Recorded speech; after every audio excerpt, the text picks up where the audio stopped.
मुझे खून दो, मैं तुम्हें आज़ादी दूंगा। ये कथन किसके द्वारा कही गई थी? शायद आप सबको पता होगा, सुभाष चंद्र बोस के द्वारा इस कथन को कहा गया था। लेकिन आज़ादी से पहले ही सुभाष चंद्र बोस इस दुनिया को छोड़ के चले गए, ऐसा दुनिया को मानना है। लेकिन दोस्तों, क्या सच में आज़ादी से पहले सुभाष चंद्र बोस दुनिया को छोड़ के चले गए थे, या फिर ये बात सिर्फ अफवाह है? आज इस वीडियो में हम खुलासा करेंगे, तो आप इस वीडियो को पूरा देखिए। सुभाष चंद्र बोस का जन्म 23 जनवरी 1897 को उड़ीसा के कटक शहर में हुआ था।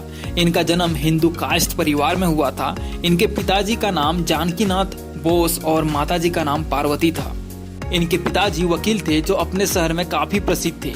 इनके पिताजी ने कटक की महापालिका में काफी समय तक काम किए और ये बंगाल विधानसभा के अध्यक्ष भी रहे थे। अंग्रेज सरकार की तरफ से इसके पिताजी को राय बहादुर का खिताब भी मिला था। जानकीनाथ बोस और पार्वती की कुल 14 बच्चे थे, जिसमें 8 बेटे और 6 बेटियां थी। सुभाष चंद्र बोस उसमें से 9वें बच्चे थे और 5वें बेटे थे। सुभाष चंद्र बोस ने अपनी प्राइमरी शिक्षा कटक के प्रोटेस्टेंट स्कूल से किए थे। फिर इन्होंने 1909 में रेवेन्सा कॉलेजिएट स्कूल में नाम लिखवा लिया। 1915 में इन्होंने इंटरमीडिएट की परीक्षा में बीमार होने के कारण सेकेंड डिवीजन से पास हुए। सुभाष चंद्र बोस मात्र 15 वर्ष की एज में विवेकानंद साहित्य का पूर्ण अध्ययन कर लिए थे। सुभाष चंद्र बोस बंगाल के 49वें रेजिमेंट में भर्ती होने चाहते थे, लेकिन इनकी आंखों के खराब होने के कारण इन्हें रिजेक्ट कर दिया गया। सुभाष चंद्र बोस का एक ही मन था कि वो भारत के सेना में भर्ती हो। खाली समय में टेरिटोरियल आर्मी की परीक्षा दिए और फोर्ट विलियम सेनालय में रंगरूट के रूप में प्रवेश हो गए। लेकिन इनके मन में एक ख्याल था कि ये इंटरमीडिएट की तरह बीए में भी कम मार्क ना लाए। इसलिए इन्होंने खूब मेहनत करके 1919 में बीए में फर्स्ट डिवीजन से पास हुए और फिर पूरे यूनिवर्सिटी में सेकंड स्थान पर आए। सुभाष चंद्र बोस का गांधी जी से पहली मुलाकात 20 जुलाई 1921 को मुंबई में हुई थी। सुभाष चंद्र बोस आजादी के लक्ष्य को रखते हुए गांधी जी से मिले। उस समय गांधी जी का अंग्रेजों के खिलाफ असहयोग आंदोलन चल रहा था।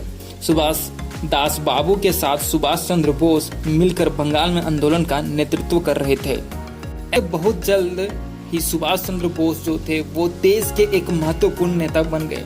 साइमन कमीशन जब भारत आया था, तब सुभाष चंद्र बोस ने इसके विरुद्ध में बंगाल से आंदोलन का नेतृत्व किया। साइमन कमीशन को जवाब देने के लिए कांग्रेस भावी संविधान बनाने का काम 8 सदस्यीय आयोग को सौंपा गया, जिसमें सुभाष चंद्र बोस एक सदस्य थे।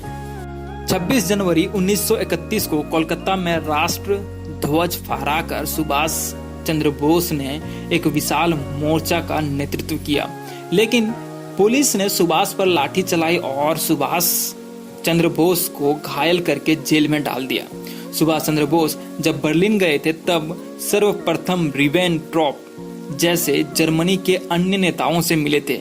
इन्होंने जर्मनी में भारतीय स्वतंत्रता संगठन और आजाद हिंद रेडियो की स्थापना की, जिसके दौरान इन्हें नेताजी के नाम से लोग जानने लगे।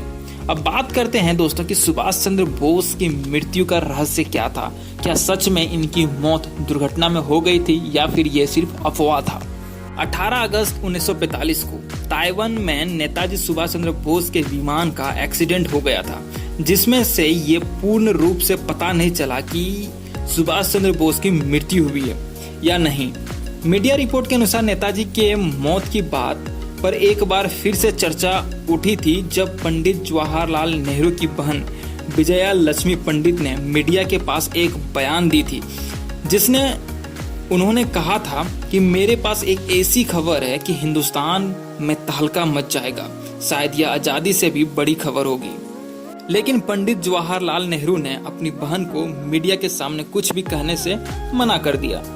जवाहरलाल नेहरू ने क्यों मना कर दिया, आपको बताएंगे वीडियो के आगे में। विजया लक्ष्मी की बात इस मुद्दे से इसलिए जोड़कर रखा गया क्योंकि विजया लक्ष्मी उस समय रूस में इंडियन एम्बेसडर नियुक्त की गई थी। इसलिए ये कहा जाता है कि विजया ने सुभाष चंद्र बोस को रूस में देखी है। इसी बात को खबर तत्कालीन सरकार को दी गई थी, लेकिन सरकार ने कोई कदम नहीं उठाया। लेकिन आज़ादी के बाद भारत सरकार ने इस मामले की जांच के लिए 3 बार जांच आयोग गठित किया गया, जिसमें से 2 आयोग ने विमान दुर्घटना में सुभाष चंद्र बोस की मृत्यु की पुष्टि की, लेकिन तीसरे आयोग के अनुसार सुभाष चंद्र बोस ने अपने नकली मौत की खबर फैलाई, ऐसा बताया गया। लेकिन यह रिपोर्ट को सरकार ने बिना किसी कारण के अस्वीकार कर दिया और सुभाष चंद्र बोस के मृत्यु के रहस्य का पर्दा आज तक नहीं हटा पाया। यह अभी तक स्पष्ट नहीं हुआ है कि उस विमान हादसे में उसकी मृत्यु हुई थी कि नहीं। तो दोस्तों, जवाहरलाल नेहरू उस टाइम अपनी बहन को इसलिए मीडिया के सामने बोलने से मना कर रहे थे क्योंकि उस टाइम सुभाष चंद्र बोस की जो पॉपुलैरिटी थी, जो सम्मान थी सुभाष चंद्र बोस की, उस टाइम जवाहरलाल नेहरू से कई गुना ज़्यादा था, जिसके कारण से शायद जवाहरलाल नेहरू डर गया होगा कि कहीं सुभाष चंद्र बोस को देश का प्रधानमंत्री ना बना दिया जाए। और दोस्तों, हम आपको पहले भी बता चुके हैं गांधी परिवार के बारे में कि किस हद तक ये लोग गिर सकते हैं। अगर आप लोग देखना चाहते हैं वो वीडियो तो आप हमारे इस चैनल पर जाके देख सकते हैं, नहीं तो हम डिस्क्रिप्शन में उस वीडियो का लिंक डाल देंगे। दोस्तों, जितना हो सके इस वीडियो को शेयर कीजिए ताकि सबको इस बात का पता चल सके। दोस्तों, उम्मीद करते हैं कि ये वीडियो आपको अच्छी लगी हो। वीडियो को लाइक कीजिए और जितना हो सके शेयर कीजिए, और अगर आप लोग नए हैं तो हमारे इस चैनल को सब्सक्राइब कीजिए और साथ में बेल आइकन दबा दीजिए ताकि नए वीडियो की अपडेट जो है आपको हमेशा मिलती रहे। धन्यवाद।